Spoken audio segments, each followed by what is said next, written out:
WYMT Mountain News at 5:30. Good evening, I'm Steve Hensley. Many of us started the day under a winter weather advisory because of the snow. We had a little break this afternoon, but we could see a little more snow tonight and colder temperatures. Now, first alert weather day continues, and meteorologist Eric Dean has the latest forecast. Eric. That's right, Steve. Good evening, everybody. Let's take a look here now at live pinpoint Doppler is pushing through eastern Kentucky. We'll go ahead and pinpoint the western part of the WYMT viewing area over towards the London, North Corbin area. You guys are seeing a little bit of snow across portions of I-75 right now. We'll move the map over towards Mount Vernon. You can see some snow falling over there. And then you can see over towards the Manchester area. This is going to push its way into Manchester within the next few minutes. Same story near the Big Creek area, the Buckhorn area, and the Sturgeon area. So if you're in one of those cities I just named, here's your first alert. Snow will be pushing through within the next 20 to 30 minutes. Now, take a look outside right now. You can see snow is still on the grassy surfaces in Hazard. We're sitting at 32 degrees.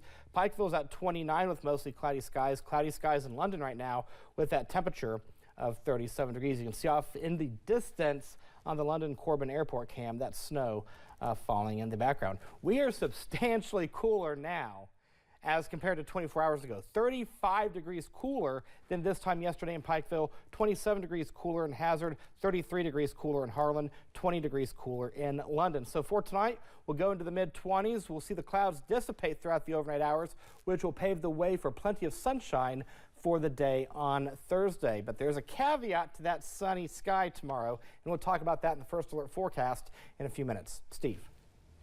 Eric, thank you. The treacherous Santa Ana winds are expected to let up in Southern California, giving firefighters a badly needed break. Walls of fire have been tearing through Malibu's steep canyons, spreading over 6 square miles. Fire officials say strong winds fueled the blaze, which grew by nearly 40% overnight. More than 1,500 fire personnel are working on the ground and above, trying to save homes and property. The images that I was seeing was like the closest, most dangerous, craziest looking fire I ever saw in my life. And the smell and the smoke. I mean, seeing palm trees I've seen for 10 years that are just lit like a candle. Weather conditions are forecast to continue improving, but low humidity and dry conditions have added to the challenge of containing this fire. A forensic match ties a murder suspect to the killing of United Healthcare's CEO in New York last week. CBS's Bradley Blackburn has the latest on the case. Murder suspect Luigi Mangione is in custody at this state correctional institution in Pennsylvania. He's fighting extradition to New York to face trial in the execution of United Healthcare CEO Brian Thompson. New York Governor Kathy Hochul will have to sign an extradition warrant to secure Mangione's return, which legal experts say is only a matter of time. I think this will happen. There will be an extradition. What he's indicating is that he's going to fight at every step of the way. Mangione's attorney says he hasn't seen anything proving his client's guilt. I need to see evidence. We're entitled to see that, and we need to see that. No fingerprints on the bullets at this time, but we did have one fingerprint on the cell phone that was recovered. CBS News has also learned fingerprints found on a water bottle at the crime scene match Mangione's prints at his booking. Police say the 26-year-old suspect was arrested with a 3D printed gun, silencer, and a handwritten 3-page note, reading in part, "These parasites simply had it coming." He certainly was trying to justify what he was doing. Of course, you cannot justify what he did. Authorities believe a motive may be rooted in a debilitating back injury Mangione suffered. Legal experts say his defense appears to be taking shape. I think the defense here is going to be not it. Prove that in the video of the killing, that is truly him. Prosecutors say they intend to. Bradley Blackburn, CBS News, New York. Thompson, a father of 2 sons, was laid to rest this week at a private funeral in his home state of Minnesota. Authorities have arrested and charged 4 people in a massive fire that damaged a major bridge over the Ohio River last month. 2 suspects, Terry Lee Stiles and Zachary Allen Stump, are facing 1 count each of aggravated arson. Their bonds were each set at $1 million. The other two suspects, Caitlin Hall and James Hamilton, are facing 2 counts each of obstruction of justice. Their bonds were each set at $60,000.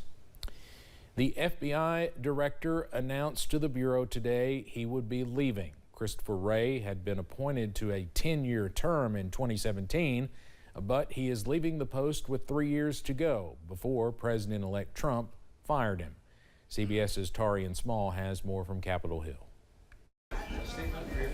Christopher Wray says he will step down as FBI director at the end of the Biden administration. It does not surprise me. I think once the president indicated that he would prefer to have someone else, I think Chris Wray decided that this was the appropriate time for him to step away. Wray's plan to resign comes about a week and a half after President-elect Donald Trump said he planned to oust Wray and put Kash Patel in his place. We look forward to a very smooth transition at the FBI, and I'll be ready to go on day one. Patel was on Capitol Hill meeting with senators Wednesday, some of whom expressed concerns about the direction of the Bureau. The weaponization of the FBI against this President Biden's political opponents is absolutely unacceptable.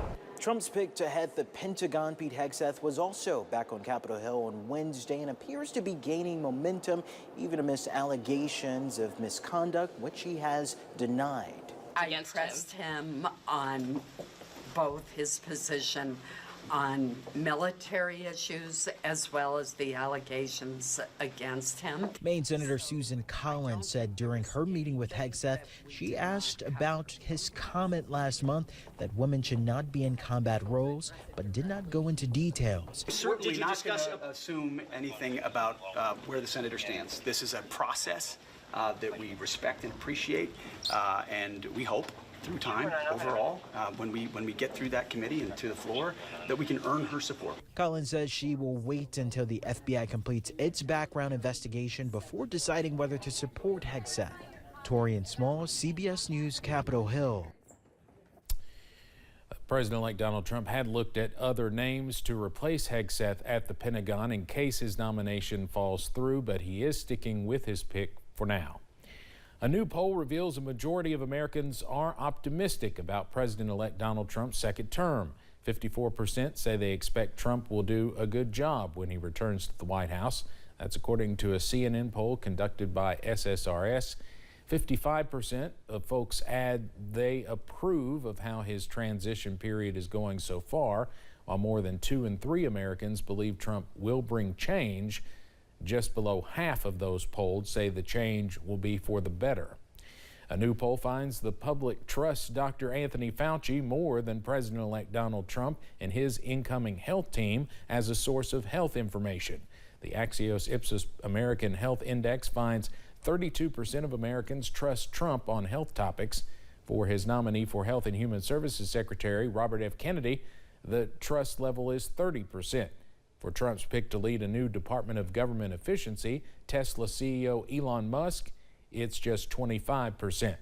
Speaking of Musk, the most wealthy man in the world has hit a record milestone. According to Bloomberg, Elon Musk's net worth has ballooned to $400 billion. He is the first person to ever reach that amount of personal wealth. The leap is largely fueled by his rocket company SpaceX, but Musk also heads up Tesla, the X social media platform, and other companies. Another new poll says the vast majority of Americans do not approve of President Biden pardoning his son Hunter. The poll from the Associated Press and Nork Center for Public Affairs Research found only 2 out of 10 people are in favor of the decision. The pardon comes after the younger Biden was convicted on gun and tax charges. President Biden repeatedly said he would not use his pardon power for the benefit of his own family. Overdose deaths in the United States fell nearly 17% this year. That's according to new numbers out by the Centers for Disease Control. This marks the 8th month in a row deaths are down. In 2022, overdose deaths hit an all-time high with 108,000 recorded. White House Drug Control Policy Director Dr. Rahul Gupta credits the decline with a few factors. He says accessibility to Narcan is a driving force, along with crackdowns at the southern border. We're detecting record amount of drugs and seizing them at the border. But we're also going after the finances and illegal profits of drug traffickers. Dr. Gupta urges parents to talk with their kids about the dangers of taking unknown substances. He says drugs are more accessible than ever and can be bought online disguised as other prescriptions. Coming up